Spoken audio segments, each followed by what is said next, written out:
Hey everybody, welcome back to my channel. My name is Sheena, also known as Big Red.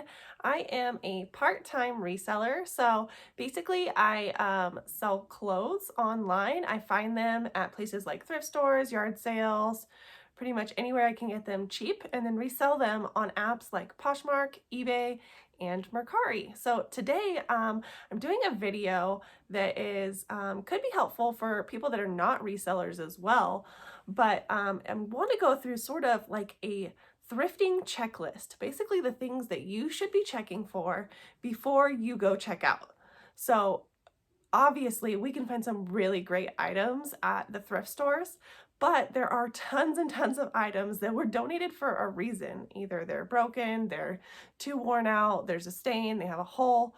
And to be honest, I've been bringing home more flawed items than I would like. It's always so frustrating when you get home, you go to take pictures, and then you realize you missed a flaw. So I sort of have been working on a checklist that I thought would be helpful for you guys. And so let's get into it. Okay, I lied. Before we get into it, I just want to say that I'm probably going to break this video down into two separate parts because nobody wants to listen to me talk for that long. So today I'm going to basically go over a checklist for just clothing. And then part two, I'm going to talk about things to check over for shoes and accessories like handbags. With that being said, it's also, as a reseller, part of our business, we should just sort of account for finding items with flaws. We are all human, we're all going to make mistakes, but the more that we can cut that down, the better, I figured, right? So also, if you're just an avid thrifter, I definitely recommend, taking a look at this checklist before you go out and buy something new for yourself. A couple other things. Obviously, things happen sometimes and we have to rush out of the store, but definitely, please always, before you go to the checkout, take all of your items that you've accumulated in your cart and do a second, like once over. You can use this checklist to do that. And then I highly recommend, if your thrift store does have a window, to do it near a window. Thrift stores are notorious for having terrible lighting. A lot of times I don't find flaws on my item until I have them like at home in front of my ring light, and it's like, wow, how did I miss that huge stain right there? So if you can, go over to a window. And then the other thing I want to talk about too is you know yourself. You know if you are going to take the time to, sew up that hem or use a sweater shaver and get off the pilling. If you know that you are not willing to do that and you will just put it off to the side and procrastinate, then make it part of your business model to just not pick up any flawed items. If you do find yourself, able to work on some project pieces, then keep in mind of what things are fixable. Pilling on sweaters where they get the little fuzzy balls is easily fixed with a sweater shaver. Holes right along a seam line is super easy to stitch up, and it's usually not noticeable. So you can kind of make that decision for yourself. Okay, so let's start with like the top half. So tops, jackets, blouses, sweaters. These are, the first things you should be double checking. So I did just grab like a few things just to use as reference. So, anything with buttons, make sure that you have all of the buttons there. This one is missing one. So I chose to get this jacket anyways, even though it was missing one. It's missing a clasp over here because I knew that was a pretty easy fix, that I would be able to just go to the sewing store, buy the match for this little clasp, and be able to find one that would go in there. So always check all the buttons, make sure that all the zippers are working, okay? Definitely, and this goes for tops and bottoms, obviously. The first place, obviously, we're going to be looking for stains, but the first and most obvious places to check for stains are the cuffs of the sleeves, right? Where are we putting our hands into all the time? And then down the front, the chest, the neck area. Basically, think about where you drop food. So make sure you pay extra attention to those kind of key areas. Then you also want to check the armpits, both outside and inside the fabric.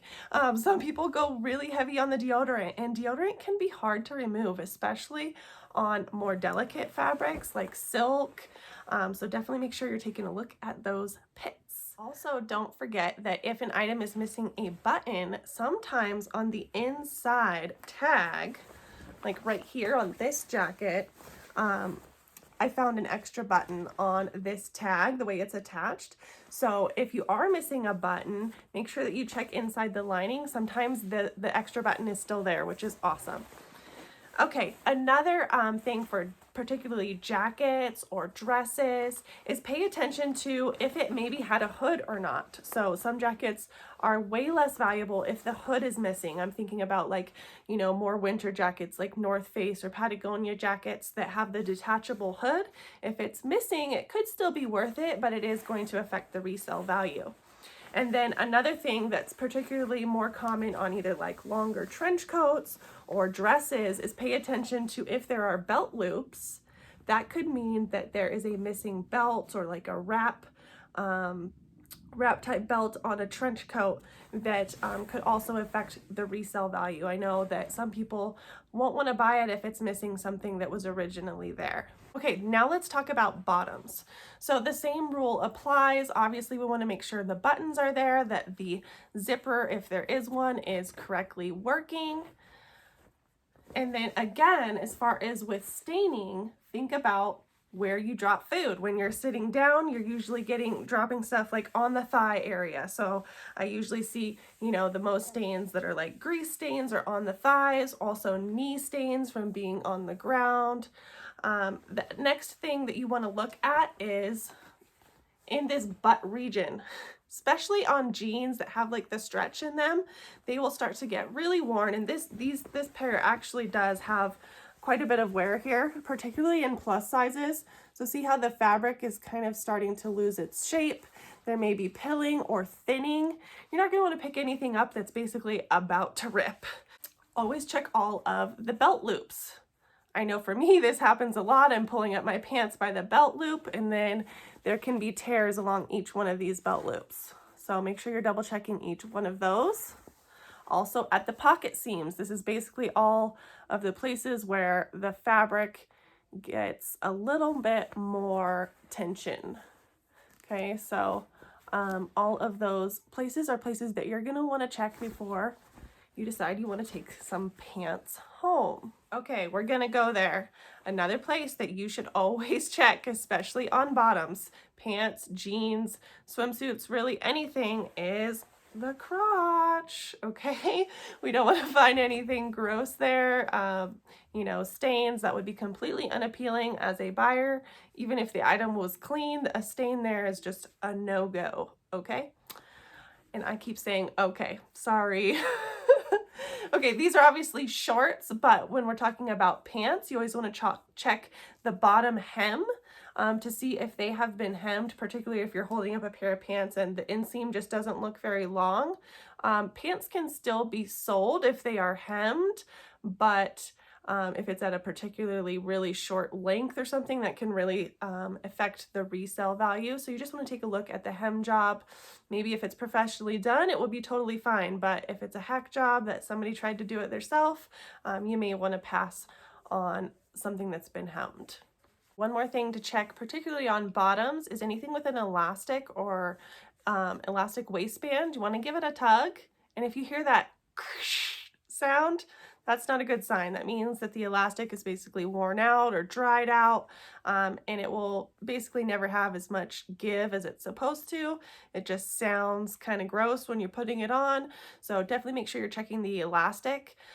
This also goes for like swimwear or anything that is like supposed to be cut around the leg. You want to make sure the elastic isn't worn out or like really stretched out. You know, giving things a tug just to see if it really bounces back the way it's supposed to, and make sure that that elastic is still good and is going to do its job. Okay, and I saved my final and best tip for last. Make sure that you are checking where the thrift store has put in their tag. So the little plastic barb, it usually has the price tag on it. Pay attention to where that is being put in the clothes. So I will show you an example. Let's see, this pair of shorts, it must be on the other side, had the tag put right here, and there's now a nice little hole. Thank you, thrift store.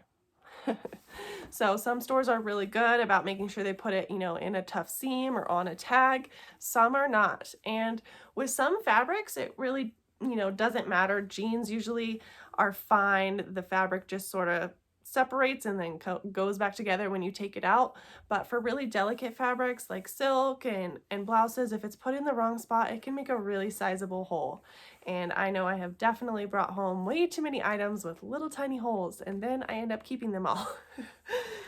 So anyways, I hope that that is helpful to you. I know a lot of it seems like common sense, but sometimes we all need a reminder, and hopefully there was at least one or two things that maybe you weren't checking for, and now you will check for that when you head to the thrift store. Stay tuned for part 2. I am going to go over what we should be checking for shoes and for handbags. If this was helpful to you, please give me a like, hit that subscribe button, and I will see you next week. Bye.